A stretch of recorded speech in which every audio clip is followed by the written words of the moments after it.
Hello friends, Vishnu Shalini latest review. Vishnu ഒരു ഓട്ടോറിക്ഷയിൽ വീട്ടിലോട്ട് വരുവാണ്. എന്നിട്ട് വിഷ്ണു പെട്ടെന്ന് പോയി അവൻ്റെ ഓട്ടോറിക്ഷയെല്ലാം പരിശോധിക്കുക. അത് കണ്ടുകൊണ്ട് അകത്തുനിന്ന് രാഘവൻ നായർ വന്നിട്ട് പറയുന്നു, എടാ വിഷ്ണു, അതെല്ലാം കമലനും പോലീസുകാരും ഒക്കെ അരിച്ചു പെറുക്കി നോക്കിയതാ, അതിന് വേറെ വല്ലതും വെച്ചതായിരിക്കും. നീ വെറുതെ എന്തിനാ അതിനകത്തൊക്കെ നോക്കുന്നത്? ഈ ഇല്ലാത്ത സാധനം നമ്മളെങ്ങനെ ഉണ്ടാക്കി കൊടുക്കുന്നത്? രാഘവേട്ടൻ ജയിലിൽ വെച്ച് വിഷ്ണുവിനോട് പറഞ്ഞതൊക്കെ അങ്ങ് മറന്നുപോയി. അയ്യോ എൻ്റെ അച്ഛൻ സ്റ്റേഷനിൽ വെച്ച് എന്നോട് പറഞ്ഞില്ലായിരുന്നോ സ്വർണ്ണം എവിടെയോ കണ്ടെന്ന്? സ്വർണം കണ്ടെന്നോ? ഞാൻ പറഞ്ഞെന്നോ? അങ്ങനെ പറയാൻ വഴിയില്ലല്ലോ. ദാണ്ട കിടക്കുന്ന ചട്ടിയും കലോ രാഘവേട്ടൻ്റെ ഓർമ്മയും കിളിയും എല്ലാം പോയി കിടക്കുമല്ലയോ. എൻ്റെ അച്ഛൻ അവിടെ വെച്ച് പറഞ്ഞു. അച്ഛനൊന്ന് ഓർത്ത് നോക്ക്. ഞാൻ പറഞ്ഞെന്നോ? ഞാൻ എപ്പോൾ പറഞ്ഞെന്നാ? സത്യഭാമ അങ്ങോട്ട് വന്നിട്ട് പറയാം, ഞാനും കേട്ടു നിങ്ങൾ പറഞ്ഞത്. അച്ഛൻ ഇതൊക്കെ മനസ്സിൽ വെച്ചോണ്ട് ഒന്നുകൂടെ ഓർത്ത് നോക്കിക്കേ അച്ഛാ. ഞാൻ ഓർത്ത് നോക്കാനോ? ഞാൻ എവിടെ കണ്ടെന്നാ പറയുന്നത്? എനിക്ക് ആ പെങ്കൊച്ചിൻ്റെ കാര്യത്തിൽ വലിയ സങ്കടമുണ്ട്. ഇതെല്ലാം നമ്മുടെ തലയിൽ തന്നെ വന്നല്ലോ എന്ന് ഓർക്കുമ്പോഴാണ് എന്ന് സങ്കടത്തോടെ സത്യാമ്മ പറയുന്നുണ്ട്. എൻ്റെ അമ്മ, ഞാൻ അറിഞ്ഞതല്ല ഇതൊന്നും. ഇതെല്ലാം കൂടെ അനുഭവിക്കാൻ ഞാൻ എന്ത് പാപം ചെയ്തോ ഈശ്വര. രാത്രിയിൽ വഴിയിൽപ്പെട്ടു പോയവരെ ഒന്ന് സഹായിച്ച് അതെൻ്റെ ജീവിതത്തിൽ ഇത്രയും വലിയ കുരുക്കാവുമെന്ന് ഞാൻ പ്രതീക്ഷിച്ചില്ല. അച്ഛൻ ഒന്നുകൂടെ ഓർത്ത് നോക്കിയച്ചാ. അച്ഛൻ കണ്ടു എന്ന് പറഞ്ഞതുകൊണ്ടാണ് എനിക്കിപ്പോൾ കൂടുതൽ ടെൻഷനായിരിക്കുന്നത്. അതിവിടെ എവിടെയെങ്കിലും ഉണ്ടോ എന്ന് ഒന്നുകൂടെ നോക്കിക്കേ. സത്യാമ്മ പറയുന്നത്, എടാ മോനെ, അത് ഇവിടെ എവിടെയെങ്കിലും ഉണ്ടെങ്കിൽ ഈ കണ്ട തെരച്ചിലൊക്കെ നടത്തുമ്പോൾ കിട്ടണ്ടേ? ഇനി നോക്കാനായിട്ട് ഈ വീട്ടിൽ ഇനി ഒരു ഇഞ്ച് സ്ഥലം ബാക്കിയില്ല. അത്രയ്ക്ക് നോക്കിയിട്ടിരിക്കുക.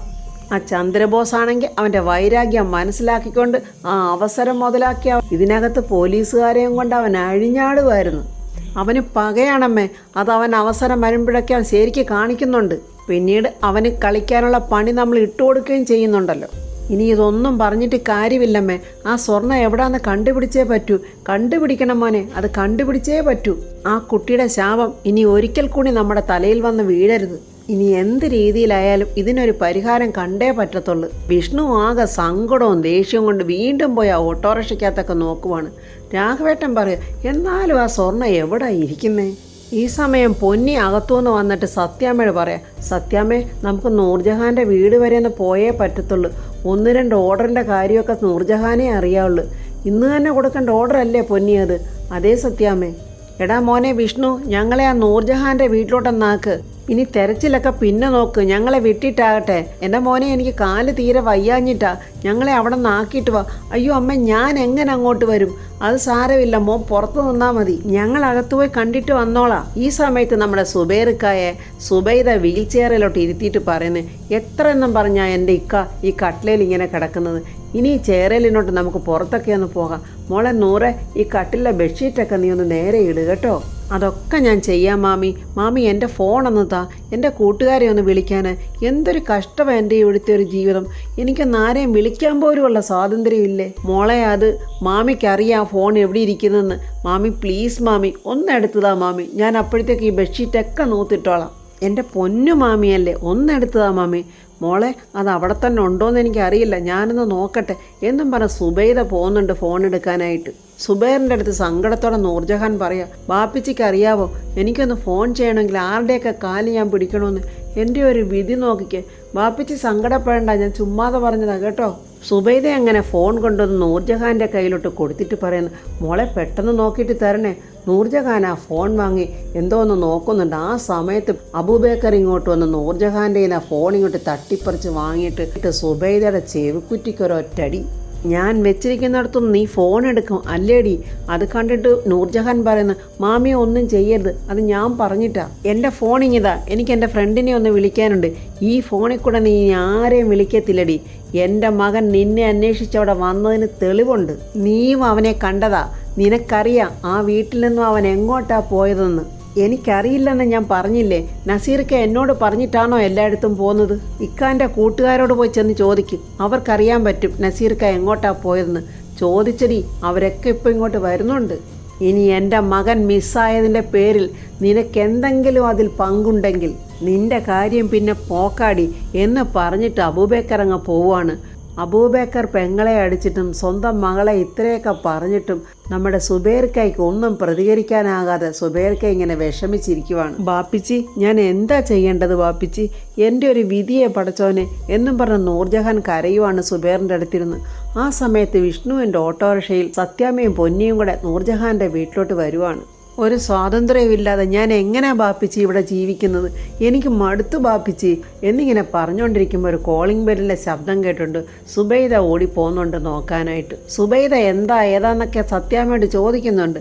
അപ്പോൾ പൊന്നി പറയുന്നു, ഞങ്ങൾക്ക് നൂർജഹാനെ ഒന്ന് കാണണം, ഒരു ഓർഡറിൻ്റെ കാര്യം ചോദിക്കാൻ. അപ്പോൾ സുബൈദ നൂർജഹാനെ വിളിക്കുന്നുണ്ട്. നൂർജഹാൻ വന്ന് നോക്കുമ്പോൾ സത്യാമ്മയും പൊന്നിയാണ് കാണുന്നത്. അയ്യോ, സത്യാമ്മയായിരുന്നോ? അത് മോളെ, ആ ചന്ദ്രൻ്റെ ബേക്കറിൽ ഓർഡർ ഇല്ലായിരുന്നോ? അവിടെ നമ്മൾ കഴിഞ്ഞ തവണ എന്തൊക്കെയാണ് കൊടുത്തതെന്ന് മോക്കറിയാവോ? പൊന്നി പറയുന്നു, അയാൾ ബില്ലൊന്നും ഇതുവരെ സെറ്റിൽ ചെയ്തിട്ടില്ല, എല്ലാം 100-നറിയാം, 100-ൻ്റെ കൊടുത്തോളാം എന്നൊക്കെയാണ് പറയുന്നത്.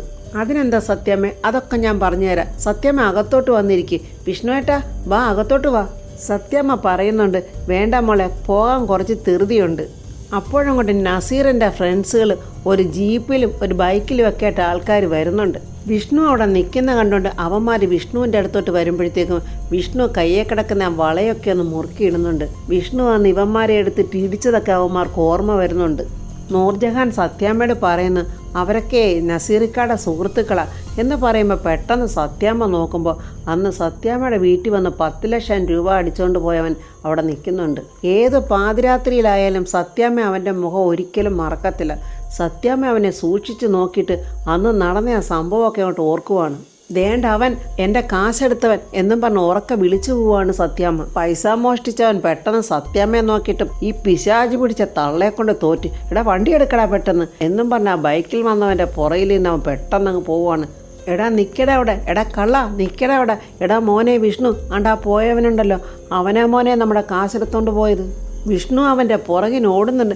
എടാ നിൽക്കടാ അവിടെ എന്ന് പറയുമ്പോഴത്തേക്കും അവൻ തിരിഞ്ഞു നോക്കിയിട്ട് ആ വണ്ടിയിൽ ഇങ്ങനെ പോവുകയാണ്. മോനെ വിഷ്ണു, അവൻ തന്നെയാടാ നമ്മുടെ പൈസ എടുത്തത്, എനിക്ക് ഉറപ്പാ മോനെ. സത്യാമ്മ അങ്ങനെ പറയുന്നത് കേട്ട് സുബൈദയും നൂർജഹാനും ഇങ്ങനെ നോക്കി നിൽക്കുക. മോനെ വിഷ്ണു, അവനെ വിടരുത്, പോയി പിടിക്കും മോനെ എന്ന് പറയുമ്പോൾ വിഷ്ണു പെട്ടെന്ന് ഓട്ടോറിക്ഷ സ്റ്റാർട്ട് ചെയ്തങ്ങ് പോവുകയാണ്. പൊന്നി ചോദിക്കുന്നത്, സത്യാമ്മ ഉറപ്പാണോ അത് അവൻ തന്നെയാണോ? എൻ്റെ പൊന്നി, എനിക്ക് ഉറപ്പാ അത് അവൻ തന്നെ. വിഷ്ണുവിനെ കള്ളനെ നേരത്തെ പരിചയമുണ്ടെന്ന് തോന്നുന്നു. വിഷ്ണു ആ ഓട്ടോറിക്ഷയിൽ ഇരുന്നുകൊണ്ട് തന്നെ കമലിന് ഫോൺ ചെയ്തിട്ട് പറയുന്നു, എടാ കമല, നമ്മുടെ 10 ലക്ഷം ഊറ്റിയവനുണ്ടല്ലോ, അവനാ ഫ്രാങ്കോയാ, ബണ്ട് കോളനിയിലെ ഫ്രാങ്കോ.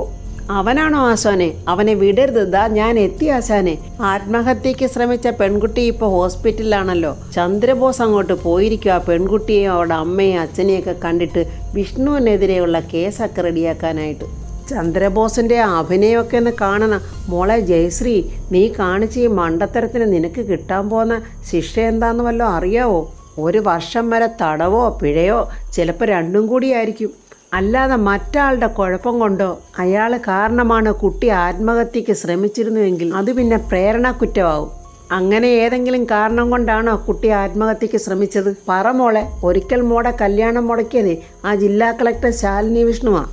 അതേ ആ കളക്ടറെ ഭർത്താവാണ് ഇപ്പോൾ ജയശ്രീയുടെ കല്യാണം മുടങ്ങാനുണ്ടായ കാരണവും. ചന്ദ്രബോസ് ആട്ടുംതോലണിഞ്ഞ് വന്നിരിക്കുന്ന ചെന്നായാണെന്ന് അവർക്കറിയില്ലല്ലോ. എനിക്ക് എത്ര ചിന്തിച്ചിട്ട് മനസ്സിലാകാത്തതേ, അവരെന്തിനാ കുട്ടിയെ ഇങ്ങനെ വിടാതെ പിന്തുടരുന്നത്? ആ കുട്ടിയുടെ അച്ഛൻ പറയുന്നു, സാർ ഇങ്ങനെയൊക്കെ ചോദിച്ചാൽ അവൾ എന്തു മറുപടി പറയാന്? അല്ലാതെ തന്നെ അവൾ ആകെ പരിഭ്രമിച്ചിരിക്കുക. മാഷെ, ഞാൻ നിങ്ങളുടെ രക്ഷയ്ക്ക് വേണ്ടി പറയുന്നത്. ഇതെല്ലാം കൂടെ ആ വിഷ്ണുവിൻ്റെ തലയിലേക്ക് ഇട്ടുകൊടുത്താലേ അവൻ അകത്ത് കിടന്നോളും ഒരു 10 വർഷത്തോളം. അതിനുള്ള വകുപ്പുകളൊക്കെ ഞാൻ എഴുതി ഉണ്ടാക്കിക്കോളാം. ഞാൻ എഴുതി തയ്യാറാക്കുന്നതിലേ നിങ്ങൾ അച്ഛനും മോളൊന്ന് ഒപ്പിട്ടാൽ മാത്രം മതി. നമ്മുടെ കളക്ടർ ശാലിനി വിഷ്ണുവിൻ്റെ കാറ് വരുന്നുണ്ട്. ശാലിനി അതിൽ ഇറങ്ങി വരുവാണ്. ചന്ദ്രബോസ് ഇത് വല്ലതും അറിയുന്നുണ്ടോ? ചന്ദ്രബോസ് ആ കുട്ടിയോട് പറയുക, മോളെ ഞാൻ ഈ പറയുന്നത് എന്തുവാന്ന് വെച്ചാലേ, ഈ ആത്മഹത്യാ ശ്രമമെന്ന് ഇത്രയും ചന്ദ്രബോസ് പറയുമ്പോഴേ ദാണ്ട നമ്മുടെ ശാലിനി അവിടെ അടുത്ത് വന്നു കഴിഞ്ഞു. ശാലിനിയെ കണ്ടുകൊണ്ട് ചന്ദ്രബോസിനോടൊപ്പം വന്ന പോലീസുകാരൊക്കെ പെട്ടെന്ന് സല്യൂട്ടൊക്കെ ചെയ്യുവാണ്. അത് കണ്ടുകൊണ്ട് പെട്ടെന്ന് ചന്ദ്രബോസ് തിരിഞ്ഞു നോക്കുമ്പോൾ ദാണ്ട നിൽക്കുന്ന ശാലിനി. ചന്ദ്രബോസിന് കലി വന്നിട്ട് വയ്യ. ആ മനസ്സിൽ പറയുക, ദാണ്ട വന്നിരിക്കുന്ന പുല്ല്. ഇവൾക്ക് കെട്ടിയെടുക്കാൻ കണ്ട ഒരു സമയം. വിഷ്ണുവിനെ കൊടുക്കാനുള്ള പല തന്ത്രങ്ങളും പ്രയോഗിച്ചുകൊണ്ടാണ് ചന്ദ്രബോസ് അവിടെ വന്നത്. എല്ലാം നാണ്ട തകിടം മറിഞ്ഞുപോയി. ആ ദേഷ്യം കൊണ്ടിങ്ങനെ ചന്ദ്രബോസ് നിന്ന് വിറയ്ക്കുവാണ്. പക്ഷേ ശാലിനിയുടെ മുന്നിൽ കാണിക്കാൻ പറ്റുമോ? എങ്ങനെയെങ്കിലും ഒന്ന് പറഞ്ഞൊപ്പിച്ച് ശരിയാക്കി കൊണ്ടുവരുവാൻ 1.5 വല്ല ഇവിടെ ഒരു വരവ്. പെട്ടെന്ന് ചാടി എഴുന്നേറ്റ് തൊപ്പിയൊക്കെ തലയെ വെച്ചോണ്ട് ശാലിനിക്ക് സല്യൂട്ടൊക്കെ ചെയ്യുന്നുണ്ട്. ശാലിനി ആ പെൺകുട്ടിയെ സൂക്ഷിച്ചു നോക്കുന്നുണ്ട്. ശാലിനിക്കപ്പോൾ ഓർമ്മ വരുന്നു, അന്ന് വിവാഹ മണ്ഡപത്തിൽ ശാലിനി വന്നിട്ട് ഈ വിവാഹം നടക്കരുത് എന്നും പറഞ്ഞ് ആ വിവാഹം മുടക്കിയത്. ആ പെൺകുട്ടിയും ശാലിനിയെ സൂക്ഷിച്ചു നോക്കുന്നുണ്ട്. ശാലിനി ചന്ദ്രബോസിനോട് ചോദിക്കുന്നു, മൊഴിയെടുക്കലൊക്കെ കഴിഞ്ഞോ? കഴിഞ്ഞു വരുന്നു മാഡം. എന്നാലേ എനിക്ക് 1-2 കാര്യങ്ങളൊക്കെ സംസാരിക്കാമല്ലോ. മാഡത്തിന് സംസാരിക്കാമല്ലോ. എങ്കിൽ പ്ലീസ് എന്ന് ശാലിനി പറയുമ്പോൾ കൂടെ നിന്ന പോലീസുകാരെല്ലാം പുറത്തോട്ട് പോയി. ചന്ദ്രബോസ് മാത്രം അവിടെ മാറി മൂലെ നിൽക്കുന്നുണ്ട്. ശാലിനി ആ കുട്ടിയുടെ അടുത്തിരുന്ന് അവിടെ കൈ തടവിയിട്ട് പറയുന്നു, ജയശ്രീ, പെൺകുട്ടികളായാൽ പ്രശ്നങ്ങൾ നേരിടാനുള്ള കരുത്താണ് ഉണ്ടാക്കിയെടുക്കേണ്ടത്. ജയശ്രീയുടെ ആദ്യ വിവാഹം ഞാനായിട്ട് മുടക്കിയതല്ല. ഒരു ചതിയൻ്റെ കയ്യിൽ നിന്ന് ഞാൻ ജയശ്രീയെ രക്ഷിച്ചതാണ്. അവൻ ചതിയിൽപ്പെടുത്തിയ ഒരു പെൺകുട്ടിയെ കൊണ്ട് തന്നെ അവനെ കല്യാണം കഴിപ്പിച്ചു.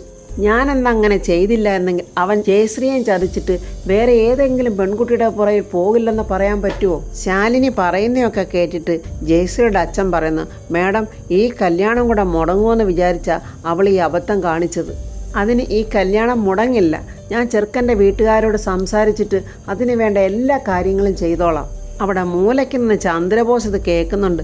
ചന്ദ്രബോസിനെ തലയ്ക്കൊരു വെള്ളിടി വീണ പോലായിപ്പോയി. അവൻ്റെ സകല പ്രതീക്ഷകളും തകിടം മറിയുവാണ്. പിന്നെ നിങ്ങളുടെ കാണാതെ പോയ സ്വർണവും നമുക്ക് കണ്ടുപിടിക്കാം. അതിനുള്ള വഴി ഞാൻ തന്നെ ഉണ്ടാക്കാം. ജയശ്രീ സമാധാനമായിട്ടിരിക്കും, ഞാനുണ്ട് ജയശ്രീയോടൊപ്പം. ആ സമയത്ത് ചന്ദ്രബോസിൻ്റെ ഫോണിലോട്ടൊരു കോൾ വരുന്നുണ്ട്. പെട്ടെന്ന് ശാലിനി തിരിഞ്ഞു നോക്കുമ്പോൾ ചന്ദ്രബോസ് അവിടെ നിൽക്കുന്നതാണ് കണ്ടത്. ചന്ദ്രബോസ് ഒന്ന് ഞെട്ടിപ്പോയി. പുറത്തു പോകാൻ പറഞ്ഞിട്ടും പോകാതെ അവിടെ തന്നെ അവൻ ഒളിച്ചു നിന്നതാണെന്ന് ശാലിനി കണ്ടല്ലോ. ഞാൻ അസിസ്റ്റൻറ്റ് കമ്മീഷണർ. ആരാണ് സംസാരിക്കുന്നത്? സാറേ, ഞാൻ വിജയകുമാറാ. ഓട്ടോയിൽ വെച്ച് സ്വർണം കാണാതെ പോയെന്ന് പറഞ്ഞല്ലോ. എൻ്റെ ജ്വല്ലറിയിൽ നിന്നാണ് ആ പെൺകുട്ടി അന്ന് സ്വർണം മേടിച്ചത്. അന്ന് വിവാഹത്തിനായി അവർ വാങ്ങിച്ച അതിലെ ഒരു മാല ഇവിടെ വിൽക്കാനായിട്ടൊരു സ്ത്രീ കൊണ്ടുവന്നിട്ടുണ്ട്. എങ്കിൽ നിങ്ങൾ അവരെ വിടരുത്, ഒരു കാരണവശാലും വിടരുത്. ഞാൻ ഇപ്പം തന്നെ അങ്ങോട്ട് വന്നേക്കാം. ചന്ദ്രബോസ് എന്നിട്ട് ശാലിനിയോട് പറയാം, മാഡം, ആ സ്വർണ്ണക്കടയിൽ നിന്ന് വാങ്ങിച്ച സ്വർണത്തിലെ ഒരു മാല ആ ജ്വല്ലറിയിൽ തന്നെ ഒരു സ്ത്രീ വിൽക്കാൻ കൊണ്ടുവന്നിട്ടുണ്ടെന്ന് വിളിച്ചു പറഞ്ഞിരുന്നു. ചന്ദ്രബോസിന് ഏതോ ഒരു നിധി കിട്ടിയ പോലൊരു സന്തോഷം കൊണ്ടാണ് ശാലിനിയോട് പറയുന്നത്. കൊണ്ടുവന്ന ആളിൻ്റെ രൂപത്തെക്കുറിച്ചൊക്കെ പറഞ്ഞു കേൾക്കുമ്പോൾ അത് മാഡത്തിൻ്റെ മദറിലോ ആകാനാ സാധ്യത. അത് കേൾക്കുമ്പോൾ ശാലിനി ദേഷ്യത്തോടെ എഴുന്നേൽക്കുമ്പോൾ, അല്ല മാഡം, എൻ്റെ ഒരു സംശയമാണ്, അത് സത്യമാകാനാണ് സാധ്യത. ഞാനൊന്ന് നോക്കട്ടെ മാഡം. ഭയങ്കര സന്തോഷത്തിൽ ചിരിച്ചോണ്ടാണ് പറയുന്നത്. ഇനി അത് സത്യമാണെങ്കിൽ ഇനി എന്താ ഉണ്ടാകാൻ പോകുന്നതെന്നൊക്കെ മാഡം ഒന്ന് ഊഹിച്ചാൽ നന്നായിരിക്കും. അതിൻ്റെ കാരണം എന്താണെന്ന് വെച്ചാൽ പിന്നീട് നടക്കുന്ന സംഭവ പരമ്പരകൾക്ക് പ്രത്യക്ഷത്തിൽ ഒരമ്പരപ്പൊക്കെ കുറഞ്ഞിരിക്കും.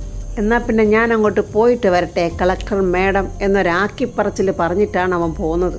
സത്യഭാമയുടെ കയ്യിൽ നിന്ന് 10 ലക്ഷം രൂപ അടിച്ച കള്ളനെ തിരക്കി വിഷ്ണുവിൻ്റെ കൂട്ടുകാരെല്ലാവരും ഓട്ടോറിക്ഷ എടുത്ത് ഇങ്ങനെ പൊയ്ക്കൊണ്ടിരിക്കുവാണ്. കമലൻ്റെ നേതൃത്വത്തിലാണെന്ന് തോന്നുന്നു എല്ലാവരും പോകുന്നത്. ഒരുത്തന്നാണ്ട ഭീമൻ രഘുവിൻ്റെ വീട്ട് മസിലൊക്കെ പെരുപ്പിച്ചുകൊണ്ടിരിക്കുന്നു. അങ്ങനെ വിഷ്ണു റോഡയിൽ നിൽക്കുന്ന ഒരാളോട് ചോദിക്കുന്നു, ഈ ഫ്രാങ്കോയുടെ വീട് എവിടെയാണ്? കുറ്റി ഫ്രാങ്കോടെയാണോ? അതെ, ഈ 2ാമത്തെ വളവ് തിരിഞ്ഞ് ചെല്ലുന്നിടത്താണ്. പക്ഷേ ഇപ്പോൾ അവനവിടെ കാണില്ല, കുറ്റാലത്തെ തോപ്പിലായിരിക്കും. അതെവിടെയാ എന്നിങ്ങനെ വിഷ്ണു ചോദിക്കുന്നുണ്ട്. നേരെ പോയി ലെഫ്റ്റ് തിരിഞ്ഞാൽ മതി, പിന്നെ കാണുന്ന ആ കെട്ടിടവാ. വിഷ്ണുവിൻ്റെ ചോദ്യം കേട്ടിട്ടാണെന്ന് തോന്നുന്നു അയാൾ ചോദിക്കുന്നു, ഇടിക്കായിരിക്കും അല്ലേ? അങ്ങനെ വിഷ്ണുവും കൂട്ടരും ഫ്രാങ്കോയെ നോക്കി പൊയ്ക്കൊണ്ടിരിക്കുവാണ്. വിഷ്ണു കമലിനോട് ചോദിക്കുന്നു, അവൻ എന്താടാ വല്ല മരുന്നിൻ്റെ കച്ചവടമുണ്ടോ? ബീഡിക്കുറ്റിക്കകത്ത് കഞ്ചാവ് വെച്ചു കൊടുക്കും. ചെക്കന് നല്ല ഭാവിയുള്ളതാ, അവൻ്റെ ഭാവി ഇന്ന് എൻ്റെ കയ്യിലാടാ ഉള്ളത്. അങ്ങനെ വിഷ്ണുവിൻ്റെ കൂട്ടുകാരെല്ലാവരും ഓട്ടോറിക്ഷയിൽ വന്ന് ഫ്രാങ്കോയുടെ അടുത്തോട്ട് പോവുകയാണ്. ഫ്രാങ്കോ ഇത് വല്ലതും അറിയുന്നുണ്ടോ? ഫ്രാങ്കോ അങ്ങനെ വീടിക്കുറ്റിക്കകത്ത് കഞ്ചാവ് വെച്ച് നല്ല സുഖമായിട്ട് വലിച്ചുകൊണ്ടിരിക്കുവാണ്. കമലൻ പറയുന്നത്, ദാണ്ടാസനെ, ആ ഇരിക്കുന്നവൻ തന്നെ ഫ്രാങ്കോ. അപ്പോൾ ഫ്രണ്ട്സ്, ഫ്രാങ്കോയുടെ കാര്യത്തിൽ ഒരു തീരുമാനം ഇപ്പം തന്നെ ആകും. സത്യാമ്മയുടെ കയ്യിൽ നിന്ന് അടിച്ചു മാറ്റിയ 10 ലക്ഷം രൂപയും മേടിച്ചുകൊണ്ട് നമ്മുടെ വിഷ്ണു വരുന്ന റിവ്യൂമായി നമുക്ക് നാളെ കാണാം. എൻ്റെ ഈ റിവ്യൂ ഇഷ്ടപ്പെട്ട ലൈക്കും കമൻസും, സബ്സ്ക്രൈബ് ചെയ്യാത്തവർ സബ്സ്ക്രൈബ് ചെയ്യണേ.